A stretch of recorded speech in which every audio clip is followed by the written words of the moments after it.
Welcome to another CEO Wisdom podcast. We have Arturo Chayet with us today, live from Mexico City. I'm in Oaxaca. Arturo is CEO at the Triskel Group. So we're going to talk about crypto, Web3 systems today. The Triskel Group is very interesting, and probably 15% of my clients nowadays are into crypto. So it's going to be a fun one. It's presented to you by podbuyer.com. If you want to start a podcast, if you want to scale it and monetize through AdSense, sponsors, and lead generation, I can help you do that. So you can go to my website, podbuyer.com. We have a free ebook there, and also masterclass if you want to skyrocket your podcast learning. Arturo, welcome to the podcast. Tell me a bit more about yourself and what you're up to nowadays. Thank you very much, Charles. Thank you very much for the invitation. I am honored to be here. And as you mentioned, we are participant on the crypto and Web3 world. Myself, I come from a very institutional background. I studied a long time ago accounting, and I did some finance studies, and I entered as most of my colleagues to the corporate world, working for very large corporations, international global corporations, primarily investment banks, European investment banks. And at that time, I was involved in all type of investment banking transactions regarding M&A or other advisory. And I realized that over time, finance services suffer a dramatic change over time.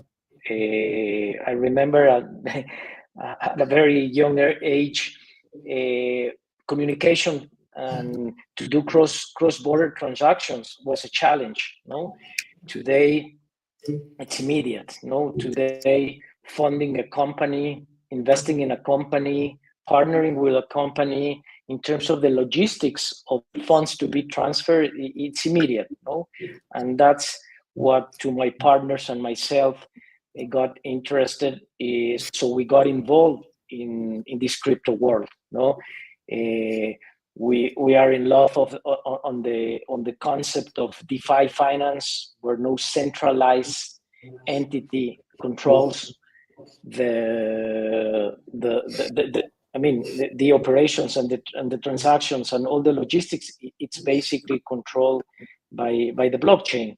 So we wanted to share that with as much people as possible, and that's the reason we create Triskel Wallet. No, we created Triskel Group, and specifically one of our first products in the market, it's Triskel Wallet. We pretty much focus on the Latin market, the European market. We have a lot of potential clients in Spain, the UK, and in the US. A lot of Latin American people that live over there and that live in Latin American countries. Right, and when is gonna be the launch? Because I see that it's not officially launched yet. You need to fill a form to get your crypto debit cards, potentially a credit card as well. When is going to be the official launch? Actually, we already launched it. We launched it in December. Okay. We are already live. We already have. I mean, you as a customer, you can instantly get your wallet, download it immediately. In 20 seconds, you create a wallet, and you go and download your card, and you get your card in another like 3 minutes. We have a very friendly KYC that can take from 5 minutes to 24 hours. If there is some match, there are some criteria, but it's immediate, and you can start spending your crypto. And let me go back to see that how we found that necessity in the market. We are being active on the crypto market for the last 3 or 4 years, However, we found out that in some markets, crypto, it's difficult to be spent everywhere. No, I mean, you can transfer crypto from peer to peer. You can pay some services with crypto. I mean, along the time, it's more common for some merchants to accept crypto, but we still don't see a developed market on merchants receiving crypto. So that's the reason we wanted to offer a card, a debit card, to spend the crypto that you have. Probably you're a crypto saver. Probably you receive your income in crypto. We see more and more like expats that live in different countries that they receive their salaries in crypto, or crypto traders. And the idea is to offer them the freedom to spend the crypto as if it was fiat, no? Just to swipe a card and limitless spend the crypto, no? The uniqueness of our product, our card, I would say it's two. There are two unique things. The one, it's we can onboard users from more than 170 countries around the world, and you can use the card wherever Visa it's accepted. It's 99% of the merchants of the world. This is one of the uniqueness. And the second one, it's you don't have limits. Normally, the cards that you have in the market, they have a spending limit. We don't have limits. No. The other day, I think it was last week, I saw one of our users buying a car in Europe. He bought a car in Spain using our debit card from his wallet. He was using his Apple wallet too, and he just contactless bought a car. No, so answering your question, we already live, and we're starting to grow our distribution network. Starting, as I mentioned, in Latin America, in Spain, and we have also some franchises in India that are starting also distributing our card and our wallet. Right. So you were in the financial/corporate world before. You saw some inefficiencies in the banking system, specifically in Mexico, I would guess. There's been thousands of these startups that are trying to create a wallet, right, and a physical debit and credit card. What would make yours different, and what would make yours succeed? I would say two things. The one, it's that it's global. It was a challenge to get the proper regulation to be global, to be able to onboard a person in República Dominicana and to onboard a guy in Delhi. No, takes you 5 minutes to be onboarded in any country, in any of these 170 countries. And the other one, it's once you understand what is a decentralized wallet. I mean, sometimes you are familiar with those centralized wallets that they are, I mean, very friendly, but you hear some scary stories about those companies going bankrupt and getting everybody's money. Here, we don't control the money. I don't control your balance. The balance is on the blockchain. The only person that can access your balance is you with your secret code. And I think the combination of those two factors makes this product attractive. Right. So your growth plan for this year, how are you going to get to market? How are you going to acquire your new customers?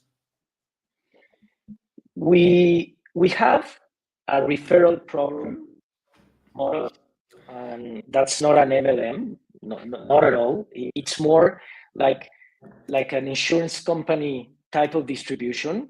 When you have your broker, and your broker takes care of you, and he answers all your questions, he gives you support. That's exactly the same distribution model that we have.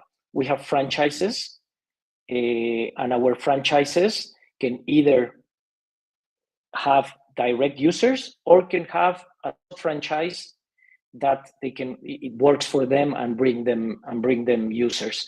So that's the way we are distributing. Most of our users will come for those type of channels. Of course, we will be on the social media, and we're going to have direct users coming to us. But the idea is to use these franchise models specifically so the users will be better served. No, if you have a master franchisee or a franchisee that sponsor you, he will make sure that you as a user are well trained. He will solve all the issues that you have while you operate your wallet and your card. So that's the idea. How we are thinking to grow our users network. Right. And do you think that the state of Mexico, the economy and development, is actually a growth factor for you or an impediment? For example, there's still few people here in Mexico with a bank account. Do you think that will help you because they do have a phone, right? Or is that actually gonna slow your growth? I don't see any relevance on that specific area. I think for the time being, we probably can solve a necessity of the kind that you just mentioned. But as of today, we are focusing on the people that already holds crypto. In Mexico, crypto communities are growing. I don't see we're gonna fulfill the necessity you just mentioned of non-bankerized people in Mexico. Probably that could be an indirect need that we could fulfill, but it's not our main target. I mean, we think that we can fulfill the remittances market. People that lives in the US that want to send money to Mexico. We are very cheap in comparison to remittances providers. That could be we are talking with a master franchise in the US, and he's thinking about developing a remittances market using our product. Right. Any funding on that one, or do you bootstrap it? You mean for our own capital? Yes. As so far, we did it with our own resources. We just did a very small friends and family capitalization last year. However, that one, I wouldn't say friends and family. It's more of the master franchisees that wanted to invest and help us funding some of our working capital. More than investment was working capital, especially for the delay that we have to release and to build the market. But basically, I mean, it's irrelevant. Most of what we've done, it's our own capital. Right. And what does the competitive landscape looks like in Mexico in that niche of yours? I mean, in Mexico, we don't have any decentralized credit card provider. I mean, we have some centralized companies such as Bitso, for example, that offers a card. Their card works different than ours. The way to swap on their platform, it's very efficient. It's expensive. We are much cheaper in terms of swapping, but it's a different world. No, I mean, you need to understand the benefits of being a decentralized wallet. We don't see any competition. We saw some competition in Europe, but the wallet we saw, I don't remember the name. They only can onboard European Union members. So I think as of today, we are unique in the global landscape of onboarding people from anywhere. No? So, but that's not going to be the case. I mean, we are aware of that. We know that there's a lot of competition, and that the technology and the product offer in this industry, it's growing fast. So that's the reason we are trying to capture the market and offer the benefits of our product. How do you see the current Trump administration's role playing, being a major game changer in the crypto ecosystem right now? Definitely it is. I don't want to talk about my political preferences, but definitely is. No, definitely is. I mean, you can see the market. You can see that the market, the crypto market, it's getting to more and more people, and with this deregulation, it will reach more, and that's good for us. Again, I I don't want to teach people how to use crypto. I don't want to convince them of the benefits of crypto as of today. I just want to help people that already have a crypto to spend their crypto. No, and I think this is helping a lot. No, we saw that in the last couple of weeks since the election, and of course it is. I mean, it's growing, and I hope in Latin America will also be growing faster. And why would people use your wallet instead of Coinbase or OKX, for example?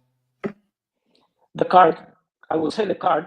I mean, you can onboard the card being a user worldwide. So you don't need to live or have any specific citizenship of those wallets to have the card. I think our card, as of today, it's unique.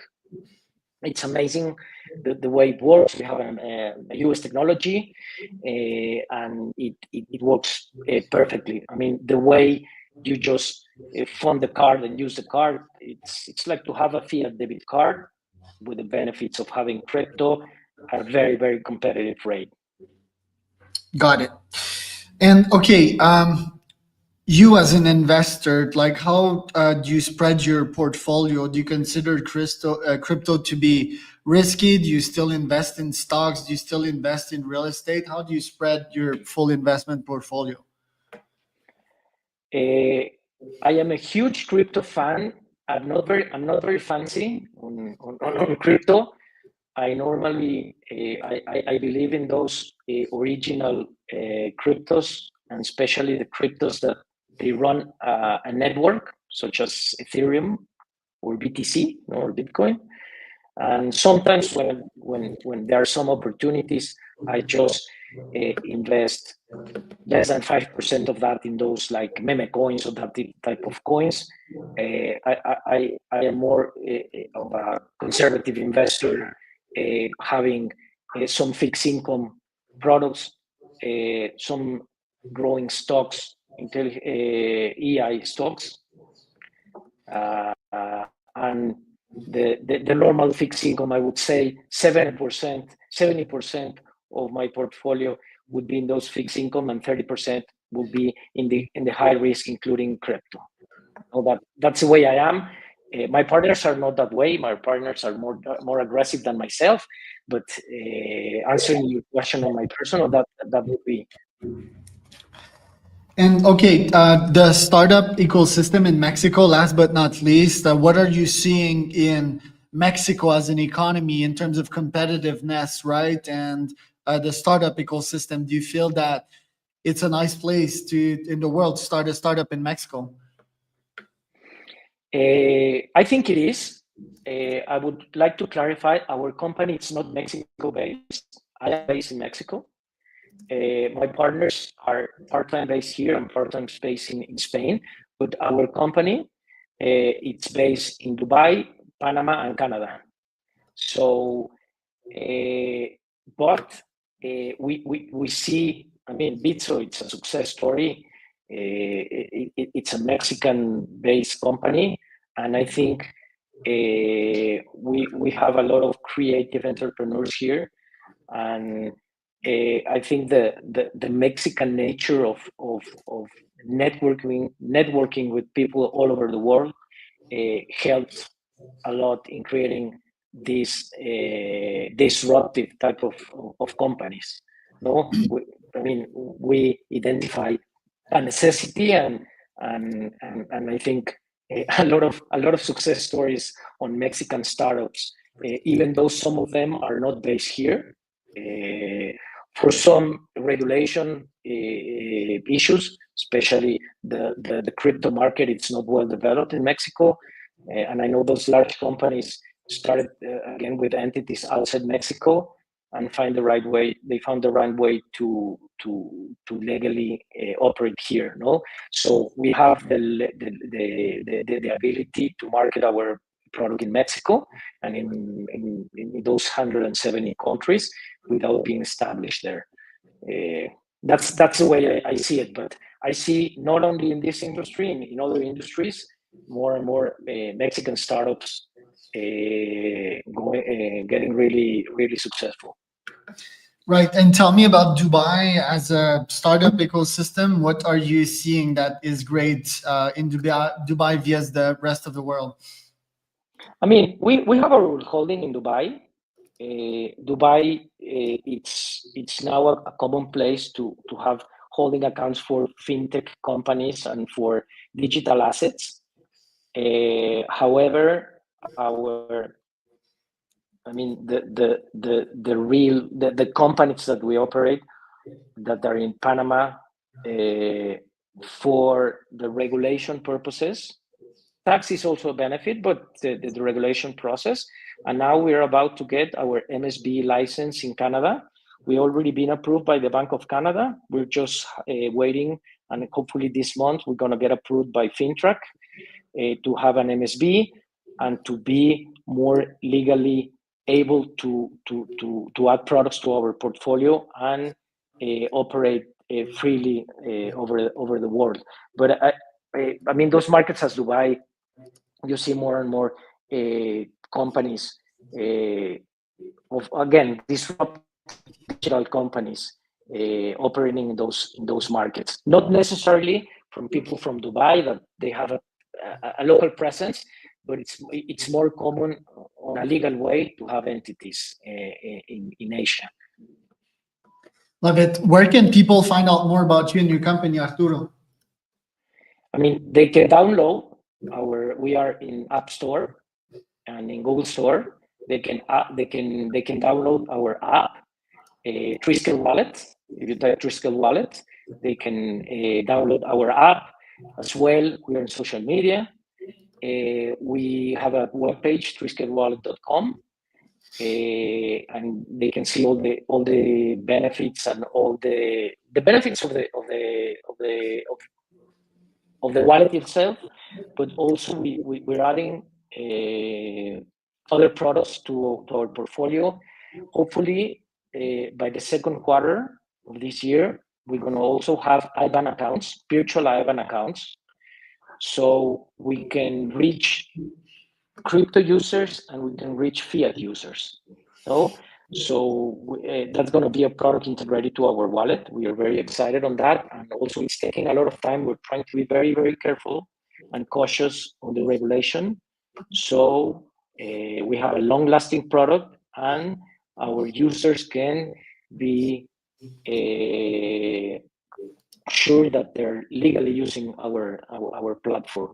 I would like to just tell you a quick story that you were mentioned at the very beginning that since my background was a very formal finance into the very formal finance industry, and I realized what the benefits of these digital asset type of platforms. Last week, a member of my family, my mother-in-law, she has an international card. She couldn't unblock and activate his international card from Mexico. So she took a plane to the US to go to a branch. Took her 3 days, 3 meetings on the branch to unlock her card. So when you see that, and we have users having trouble with their cards for some reason, we solve it in a chat in 20 minutes. And if there is a technical issue, we solve it in 24 hours, either chatting or email with a support guy and solving its problem. When you see that, I mean, the world, it's definitely changing, and the users will definitely feel that. No, I was amazed. Actually, I tried to help her to solve her problem last week, and it was impossible. So she took a plane. She took a plane and spent 3 days solving his problem at a branch. Yeah, it's pretty crazy. Same here in Mexico, me buying a car. Although I didn't use crypto, I use Wise, TransferWise, because my typical banking system couldn't do, PayPal couldn't do, wired Swift transfers couldn't do, IBAN couldn't do. So yeah, we need like